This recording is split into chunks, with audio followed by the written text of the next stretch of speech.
I do not support the action of borrowing because this money is within some cabals and the multinational company. That is why I'm supporting Mr. President's effort, the war against corruption. Our money is in few hands, in the cabal's hand. Looking at some of the indices, we thought that government should have been more meticulous in providing information that would have guided the National Assembly. The problem we are having, totality of Nigerians across party line believe in the integrity and good intention of the president. But truly speaking, as a member of the APC, truly speaking, I cannot vouch for all the people that surround Mr. President. I cannot vouch. We will proceed to ask for details. We will ask that we require definite positions and intended allocations. If between now and tomorrow, whenever it comes to the floor of the House, we're furnished with this information, we may look a bit more kindly at it. But for as long as the information available is what the information is, then we may ask the same questions that the senators asked. And if that equates to it suffering the same fate, then, you know, it would be in the interest of Nigerians and we would have acted in the most patriotic way. You'll notice that what the Senate said was that it needed more details about that bid for loan, and it was not that it rejected it completely. Now, if on the basis of that you do not represent, it does not show you as a serious government in the first place. This is not a flippant government, and before it asked for that kind of loan, it did its homework properly. And if the Senate says it needs more details, then more details will be provided and the bid will be represented. A lot of people are wondering, when will the 2017 budget be presented to the National Assembly? And people are wondering, the same thing that happened to 2016 budget may happen to this 2017 budget. But you also agree that we are recording better timing. It was to have come October 31, but it will come as soon as possible. This year, the budget was not signed till May. I don't envisage that you will have something like that for the 2017 budget.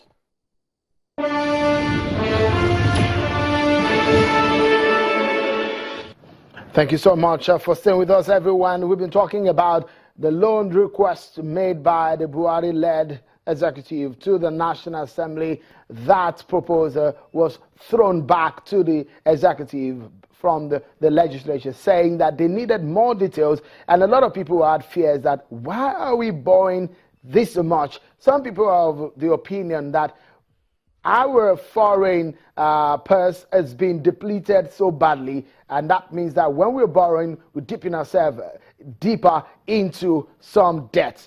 And considering the fact that the history of debt in Nigeria and how much we have been eased of that in some administration, one would be wondering, is the future looking bleak again if we go into this debt? But the federal government said some of these infrastructure projects, we cannot fund them without getting these loans, and these loans will help drive the economy and jolt the nation's economy back out of recession. Well, let's get perspectives into some of these issues, and let's get an economic analyst talking to us. Joe Femi Dagunro is going to be joining us. But before we get Joe Femi Dagunro to talk to us, let's give you some insight into some of the funds and some of the monies and how the federal government says it wants to use this money. For example, the total amount is about $29.960 billion US dollars, and we understand that the president requested for a environment of 180.8 billion naira in the 2016 budget for provision of needed votes for some critical sectors across the 36 states of the Federation. If you look at there on your screen, the proposed projects and programs loan goes to about 11.27 billion naira. If you look at the breakdown altogether, it gives you an understanding of what goes into the federal government, what goes into the Eurobonds. Some of these funds are said to be that will go into rail construction, some into road construction, some into agriculture and health. But when Do we really need to borrow? Let's get some sense of that now. Joe Femi Dagunro joins us on the telephone from Lagos. Many thanks for joining us on the program. Give us a sense of what this means to our economy. An economy in recession, is it a sensible decision from a government to make at this time to borrow such an amount of money, $30 billion US? Yes, sure. I cannot get that question correctly, but you're talking about a $30 billion loan. Is that what you mean? That what does the government really want to do with it? Just repeat the question so that I get it clearly. Absolutely, Femi. My question is, at this point in time in our economy life, and at a point where we're in economic recession, a lot of people will wonder, why do we need $30 billion US? Isn't that too much? Is it sensible for a government to do that? You know, Cheryl, let's get it the fundamentals. It's a basic thing. I've said it severally, when you have this sort of budget, which is an expansionary budget, and you have your foreign reserve that has been depleted to about 23 point something billion.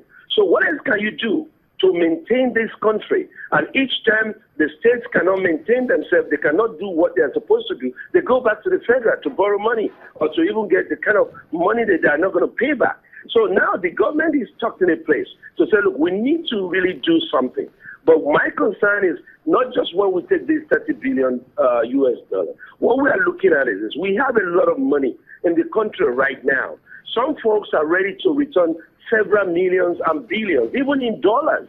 So first of all, let us look inwards. And that is why you will give it to the president the efforts of trying to recoup this money that has been stolen. Nigerian money has been stolen by its own people, not just by the foreigners, its own people. Nigerians have stolen Nigerian money. So first of all, let us look inwards. Now, if you want to take the 10 billion or whatever loan, please let us have a framework, a short-term, a mid-term, and a long-term infrastructural development plan. It is not just enough for us to say, listen, we want to do infrastructure. What are these infrastructural development plans in the short-term, mid-term, and long-term? When we are transparent about this, I tell you what, Nigerians will then know that these are the things the government wants to do. But just coming up and say, look, we need to take this money and we want to do infrastructure development, that is itself is not enough. There must be framework. And within this framework, there must be time frame to really manage this economy. What we are doing right now, we have seen recession, and it is true. Some months back, it was been hidden. Nobody really wanted to talk about recession, but we are seeing that recession is true. And you will see before the end of this year, you will still have to witness a lot of other hardship. People will be laid off, and there will be no money. We are spending so much that, look, the foreign direct investment will come, but money has not been coming. And if you look at it lately, the Minister of Agriculture said it's even tough. It is too tough to do business in Nigeria. So if you are hearing that from ministers, if you are hearing all this kind of thing, you begin to wonder that it's going to be a long time for us to get out of this mess. Okay. So a guest of mine on the show yesterday clearly pointed out that there is a problem within the president's cabinet in terms of the appropriateness of his economic team. Mr. Femi Adesina, the president's media aide, that said, look, the president does not think that they are not performing. But a lot of people would think that, are they making the right decisions at this time? Are they giving the president the right advice at this time, talking about some of the ministers and the aides who are working on the economy of Nigeria at the moment? What do you make of those men and women? Yes, you see, if you look at the situation, it's very rare in most countries that you have separate ministry for budget planning and development, and you have economics or possibly finance. You know, when you have this divided into two, you are beginning to see that there might be conflict or there might be a kind of power show. You know, and that is, you will remember that during Okonjo-Iweala and Obasanjo's time, she said, look, if I can't control these portfolios, I would rather tender my resignation and leave.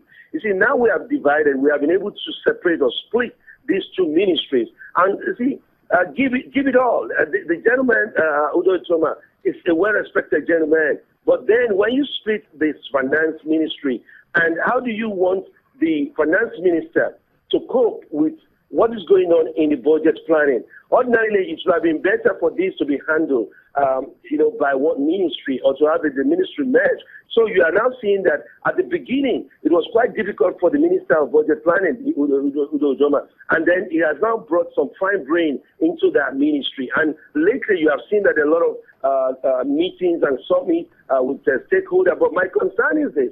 We have a lot of brilliant men and women who are very good at planning or theoretically making arrangements and saying what is in the book form. But now, I was surprised at the last meeting that you didn't have the NACIMA, the Chambers of Commerce. These are the people in the real sense of it. The macroeconomics, managing macroeconomics is not just about books and theory. We have seen a lot of all these theories that has not been happening and has not been helping us. And the same thing, you see, when you look at the monetary policy and the fiscal policy of Nigeria, it's so sad that sometimes you don't see the coherence, between these two policies. And you see that tomorrow morning you just come up, somebody will just wake up and say, this is what we are doing. And in another 3 or 4 months, another policy comes up. So there's no consistency in this. And I think these two ministries, they really need to work together with the central bank as well. I think Mr. President needs to do a lot more in that area.